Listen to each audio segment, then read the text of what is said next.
Hi friends, இன்றைக்கி வீடியோவில் நம்ம என்ன பார்க்க போகிறோம் அப்படின்னு பார்த்தீங்கன்னா, நம்ம இதில் நிறையா பேர் வந்து முன்னாடி வந்து பட்டன் ஃபோன்ஸ் நிறையா யூஸ் பண்ணியிருப்போம்.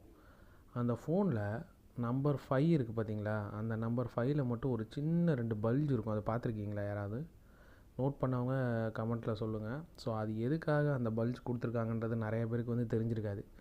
ஸோ இந்த வீடியோவில் அந்த பல்ஜ் எதுக்காக கொடுத்துருக்காங்க அப்படின்றத நம்ம பார்க்க போகிறோம். அது ரொம்ப சிம்பிளுங்க.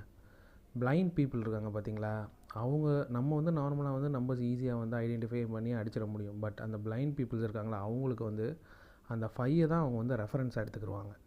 ஸோ எடுத்துகிட்டு அந்த 5ல் கை வச்சாங்கன்னா அவங்களுக்கு தெரிஞ்சிடும், ஓகே இதுதான் நம்பர் 5ன்னு. அதை வச்சு மிச்சம் இருக்கிற நம்பர்ஸு, மெசேஜஸ் இது எல்லாமே வந்து அவங்க ஈஸியாக வந்து டைப் பண்ணுறதுக்கு அது ரொம்ப ஹெல்ப்ஃபுல்லாக இருக்கும். ஸோ அதுக்காக தான் வந்து நம்பர் 5ல் மட்டும் அந்த பல்ஜ் கொடுத்துருக்காங்க.